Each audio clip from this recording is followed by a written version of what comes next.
Some men find out their wife is cheating and fall apart. They cry, they beg, they drunk dial their buddies at 2 a.m. and say things like, "I just don't understand how she could do this to me." I am not that man.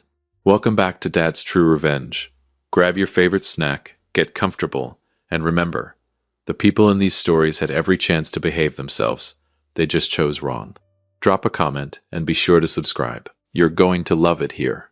My name is Peter Vance, and the night my wife tried to hand my life to someone else like a bag of leftover takeout, I smiled, poured more wine, and said 2 words in perfect German that made a very powerful man's blood run cold. But before we get to that moment, let me take you back. Because if you don't understand where I came from, you won't understand why what happened next was never an accident. It started on a Tuesday, which if you think about it is the most insulting day of the week to have your life unravel. Not a dramatic Friday, not even a moody Sunday. A Tuesday. I'd had a longer day than usual, back-to-back client calls, a lukewarm cup of coffee that had been sitting on my desk so long it had basically given up on life. And my wife Rachel, leaning against the kitchen counter with that particular smile she wore when she wanted something. Rachel was beautiful the way certain storms are beautiful, the kind you stand at the window admiring right up until the moment the roof caves in. "Peter," she said in that warm honey-dipped voice, "Klaus wants to take us to dinner on Friday. He says he wants to get to know the man behind the woman, Klaus, her boss. Klaus Brenner, Senior Managing Director of Brenner Weiss Capital, the kind of man whose suits cost more than most people's cars." I'd heard the name for 2 years, heard it in passing, heard it when Rachel came home flushed from late client meetings, heard it in the particular way she never quite met my eyes when she said it. I looked up from my laptop. "Sure," I said. "Sounds great." And I smiled. Rachel blinked. I think she was expecting resistance, a raised eyebrow maybe, a territorial grunt, something. But I just smiled and went back to my screen. What Rachel did not know, what she could not know, was that I had been waiting for this dinner for a very, very long time.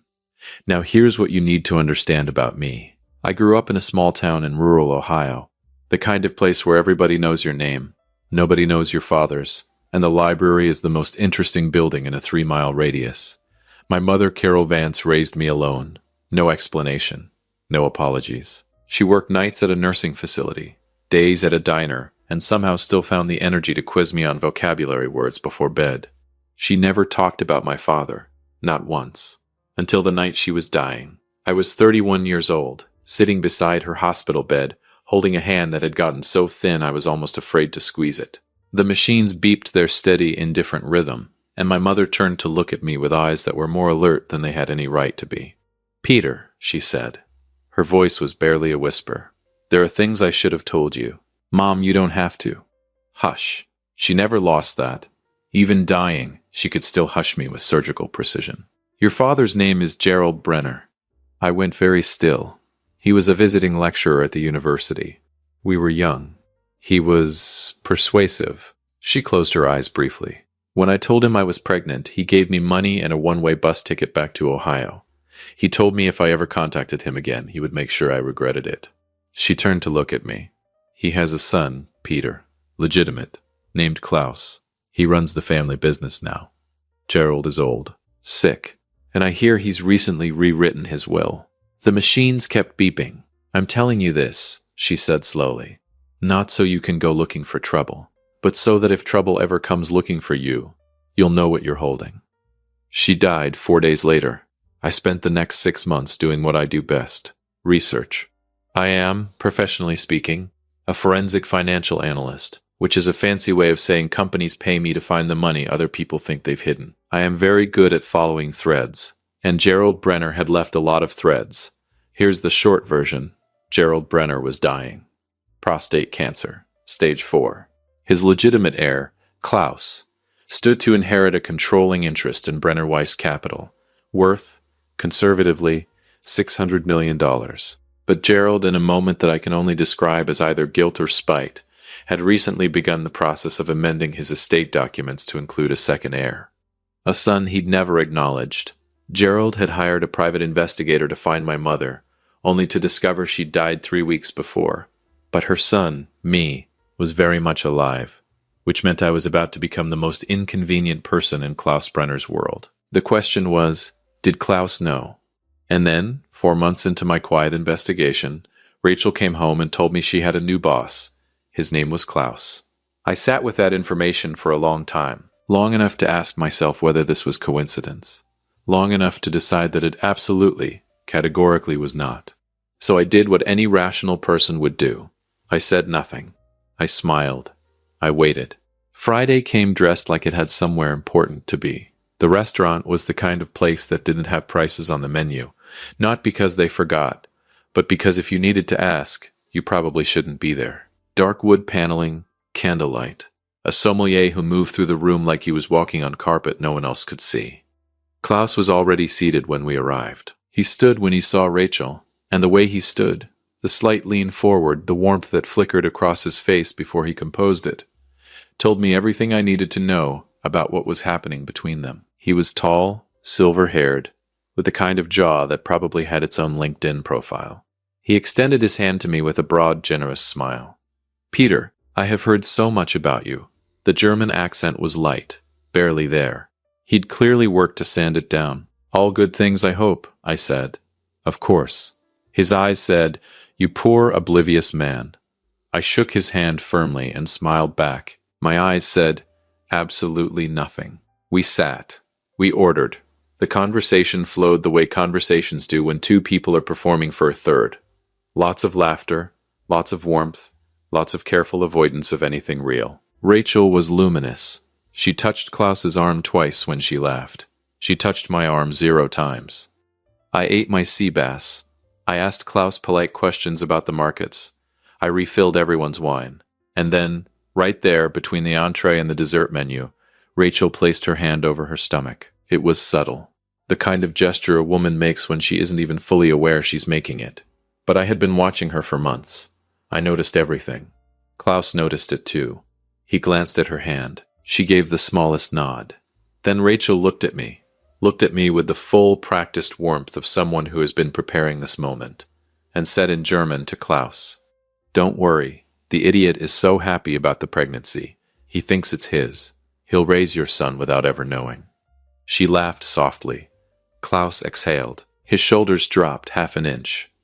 And I sat there, smiling, swirling my wine glass slowly, the way a man does when he has absolutely no idea what's being said around him. I let the silence breathe for exactly 4 seconds. Then I set down my glass, leaned forward slightly, and said, in the clearest, most unhurried German I have ever spoken in my life, "Your father says hello, Klaus." The color drained from his face so fast it was almost medically interesting. Rachel's hand froze on the table. And somewhere across town, in a private hospital room, an old man named Gerald Brenner was waiting for a phone call from a son he'd just found, and an inheritance that was no longer going to go the way anyone had planned. I picked up my wine glass again. "Now," I said in English, pleasantly, "shall we order dessert? A twist is coming, and trust me, the dinner was only the beginning. If you've made it this far, do us one quick favor. Subscribe. A lot of people watch without ever doing it, but it costs you nothing and means everything to us. Thank you, genuinely." There is a specific kind of silence that has weight to it, not the comfortable kind, not the silence of a Sunday morning or a long drive with someone you love. I'm talking about the kind of silence that presses down on a room like a physical thing, the kind where you can actually hear people trying to decide what their face should be doing. That was the silence at our table for approximately 11 seconds after I spoke. I counted. Klaus Brenner, senior managing director, silver-haired, $600 million man, was staring at me the way someone stares at a piece of furniture that has just stood up and introduced itself. His mouth was slightly open. A man like Klaus had probably not been genuinely surprised in 15 years. Watching him try to process what had just happened was, honestly, one of the more satisfying experiences of my adult life. Rachel was a different story. Rachel was looking at me the way you look at someone when the floor has just dropped out from under everything you thought you knew. Her hand was still frozen on the table. Her face had gone through approximately 6 emotions in 4 seconds. Shock, confusion, fury, fear, calculation, and then something I can only describe as the specific panic of a woman who has just realized she massively catastrophically miscalculated. I sipped my wine. "Peter," she started. "The Chateau Margaux is really exceptional tonight," I said pleasantly, setting down my glass. "Klaus, do you prefer a Bordeaux Or more of a burgundy? You strike me as a burgundy man. Peter. Her voice was sharper now. What did you just say to him? I looked at her with the most genuinely confused expression I have ever assembled on a human face. I said, "Shall we order dessert?" You didn't hear me. It's a little loud in here. And then Klaus cleared his throat. Now, I want to pause here for a second because I need you to understand something about Klaus Brenner. He was not a stupid man. Arrogant, yes. Entitled, absolutely.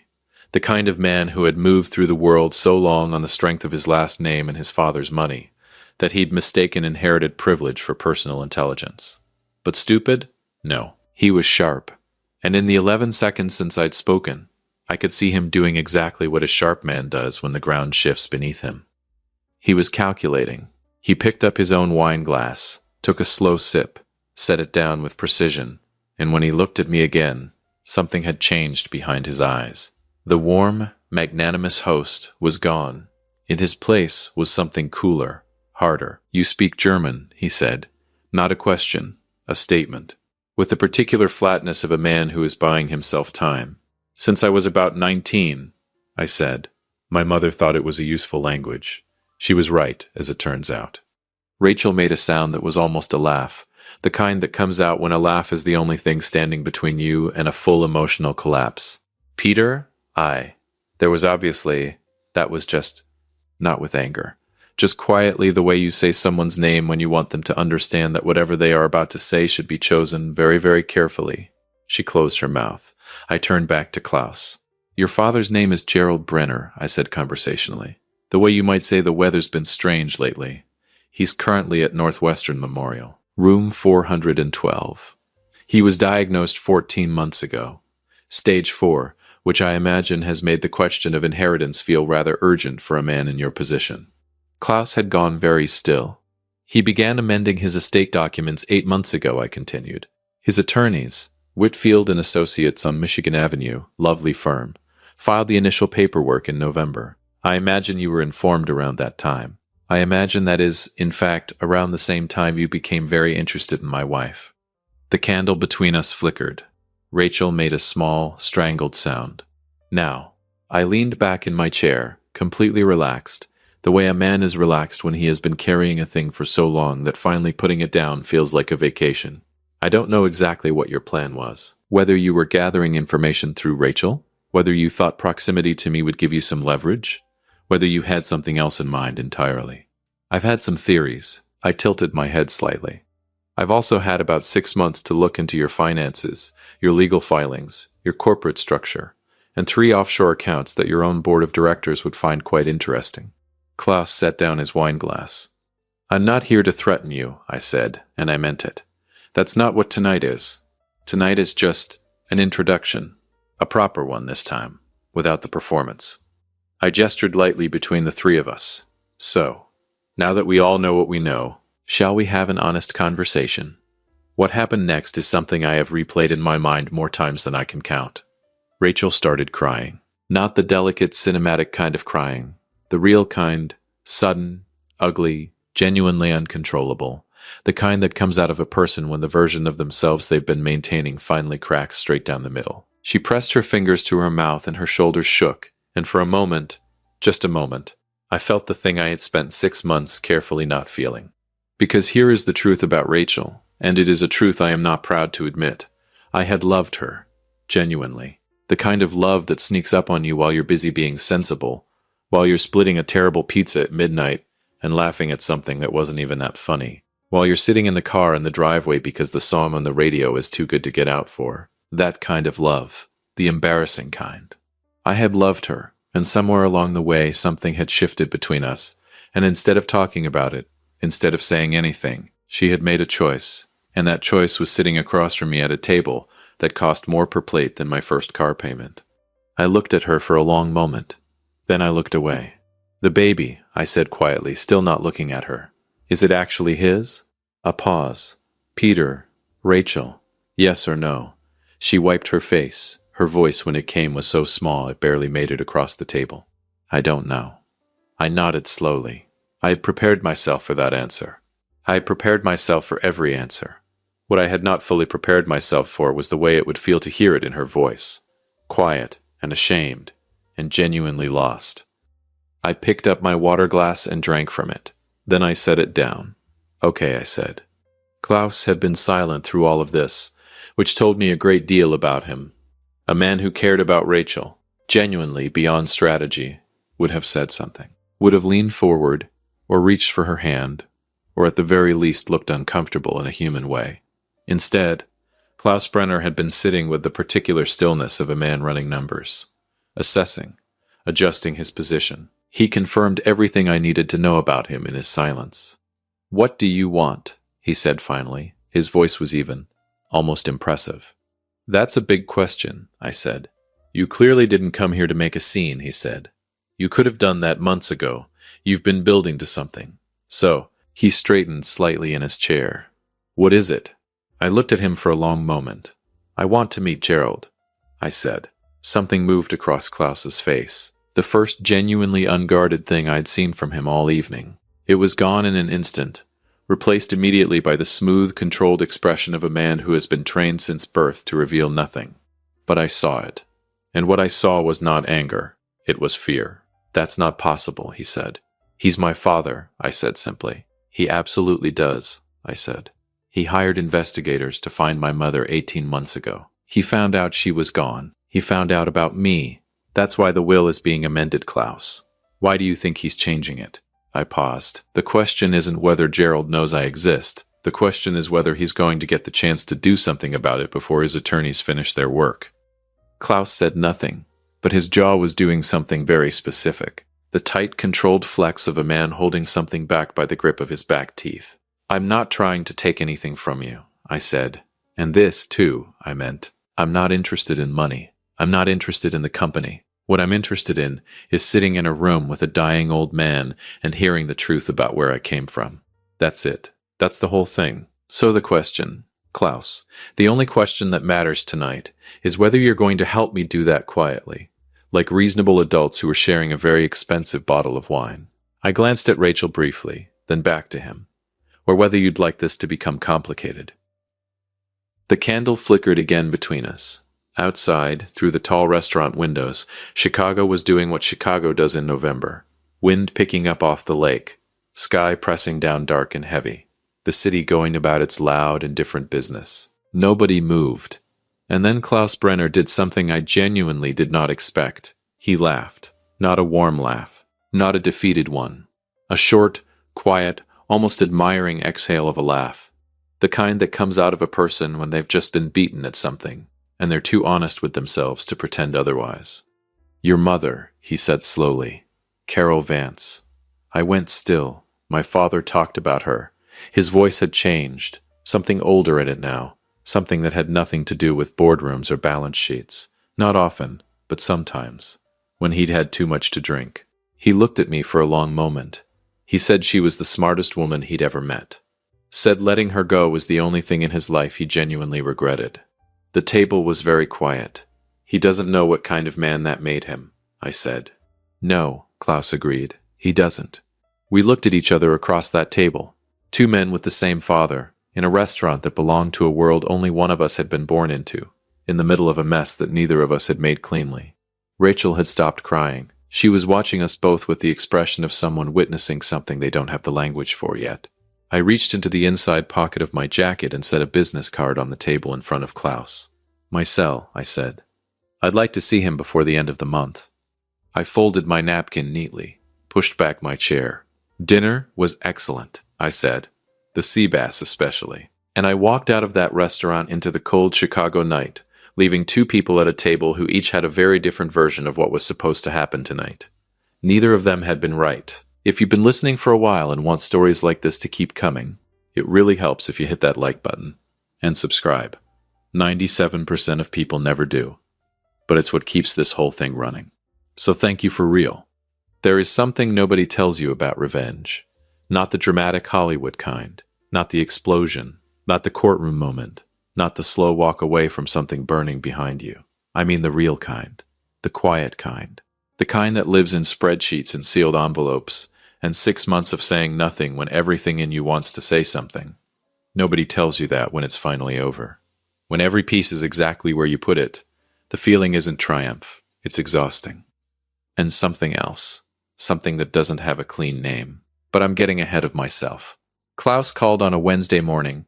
I was at my kitchen table with coffee and my laptop, doing what I do every morning, following money. It's almost meditative, honestly. Most people think forensic financial work is dramatic. It isn't. It's mostly just patience. You pull a thread. You wait. You pull another one. You wait some more. Somewhere in the waiting, the picture assembles itself. My phone buzzed. Unknown number. German country code. I answered on the second ring. Peter. His voice was different from the restaurant. The performance was gone. What was left was just a man, tired, I thought, in the specific way powerful people get tired when they finally stop performing. I spoke with my father's care team this morning. And, Friday, Klaus said, 2:00, Northwestern Memorial. I'll leave your name at the nurse's station. Another pause, longer this time. He's not well, Peter. I want you to understand that before you go in there. I know, I said. He has good days and bad days, Friday maybe. Klaus, I said his name the same way I'd said Rachel's at dinner. Quietly. Precisely. I'm not going in there to hurt him. Silence. I know, he said finally. And I believed him. We hung up. I sat at my kitchen table for a long time after that, not moving, not looking at anything in particular, just sitting with the weight of a moment I had been building toward for 8 months, which was itself built on top of a lifetime of a question I'd never been allowed to ask. Then I got up, rinsed my coffee cup, and went back to work. Because the money doesn't follow itself. I need to tell you about Rachel. Not the Rachel from the restaurant, not the woman with her hand on her stomach and the secret in her smile. The Rachel from before all of that, the one I actually married.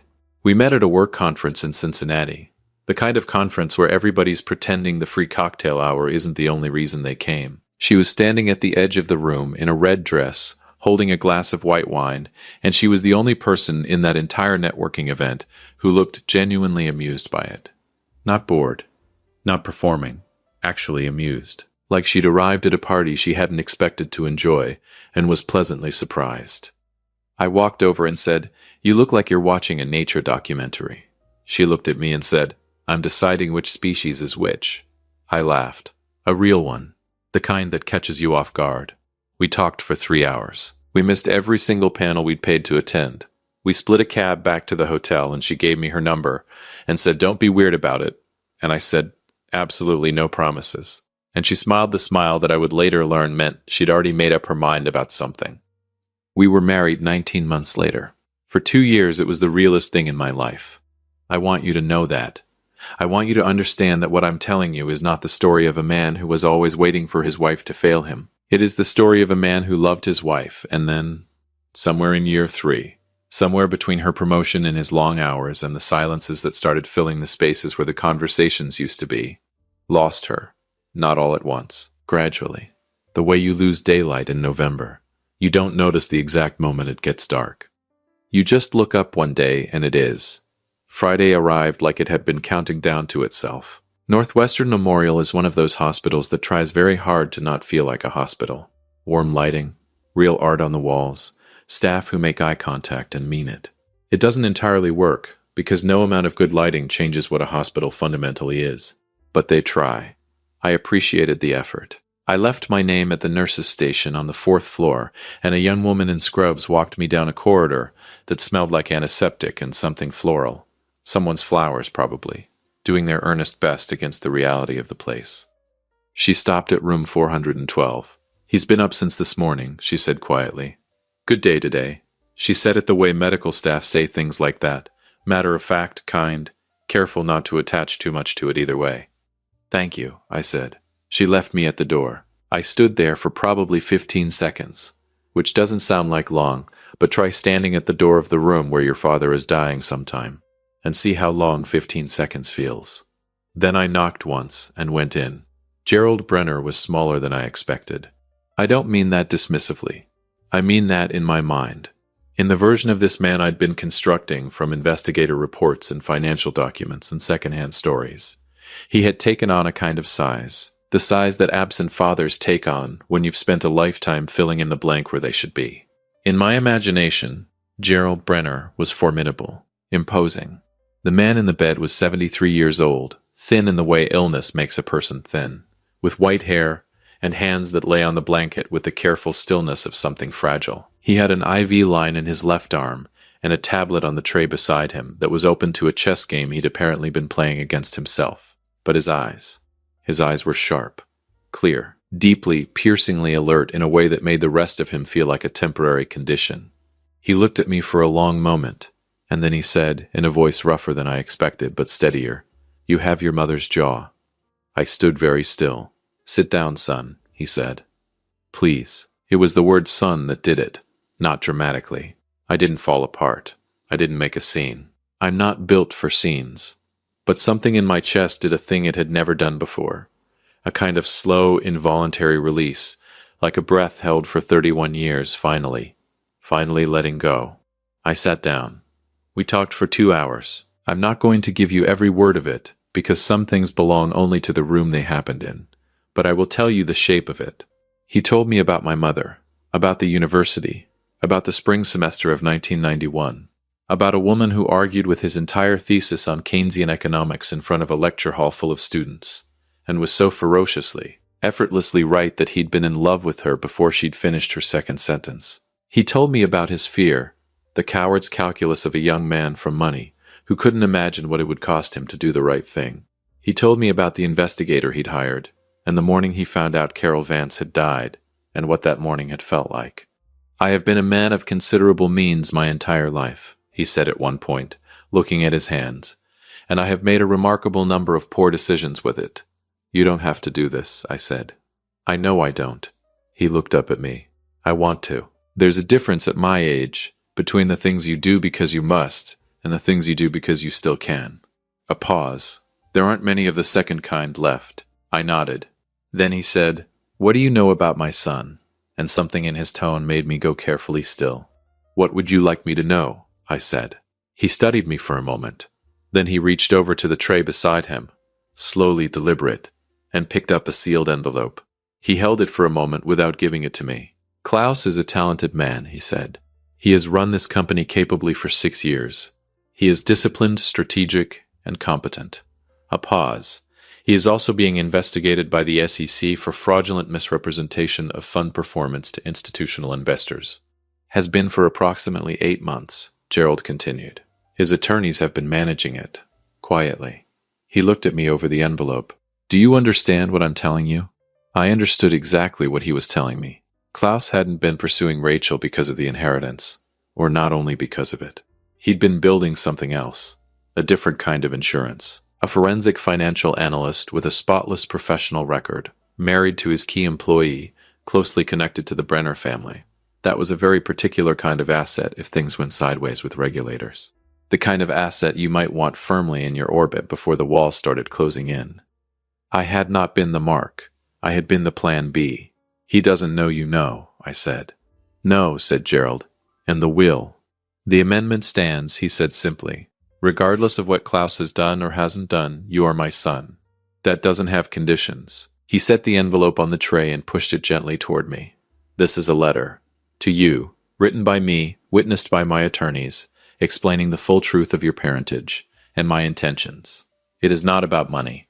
You may do with it whatever you choose." I looked at the envelope. "Why are you telling me about the SEC?" I asked. He settled back against his pillows. Something passed through his eyes. Tiredness, maybe. Grief of a particular variety. "Because you are the only person in my life right now," he said quietly, "who has absolutely nothing to gain from lying to me." I left the hospital at 4:15. I sat in my car in the parking garage for a long time. The sealed envelope on the passenger seat beside me, the city doing its oblivious Friday thing outside.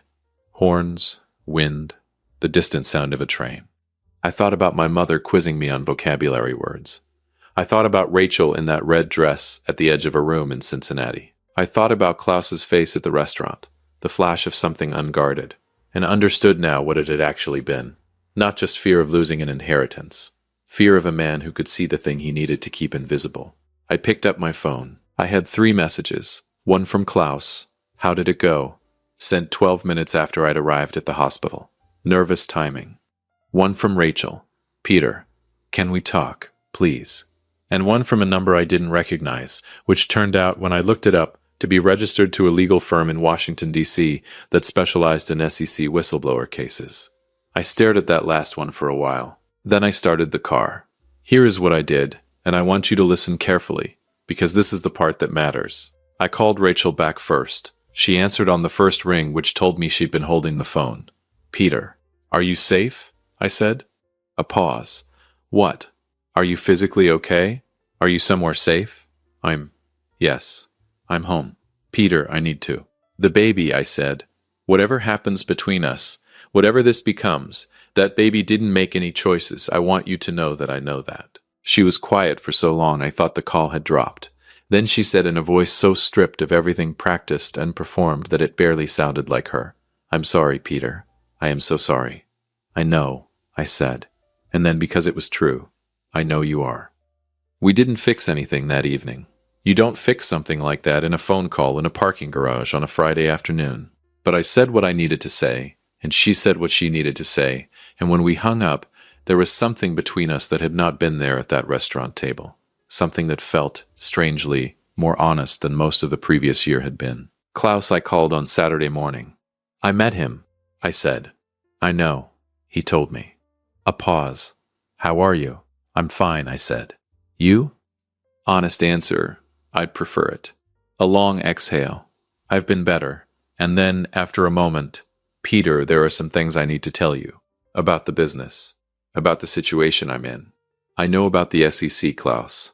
Your father told me," I said, "not to hurt you, because he needed someone in his corner who wasn't already compromised." More silence. "Here's what's going to happen," I said. "You're going to call Whitfield and Associates on Monday morning. You're going to authorize them to begin preparing a full voluntary disclosure to the SEC. Voluntary cooperation substantially changes the outcome. You know that. I know that. You do this quietly, cleanly, and you do it now, before they come to you. Peter, I'm not your enemy, Klaus, and I meant it, which still surprises me a little when I think about it. I'm not interested in watching you burn. I'm interested in this being over. All of it." A very long pause. "Why?" he said finally. "Why would you help me?" I thought about it honestly before I answered.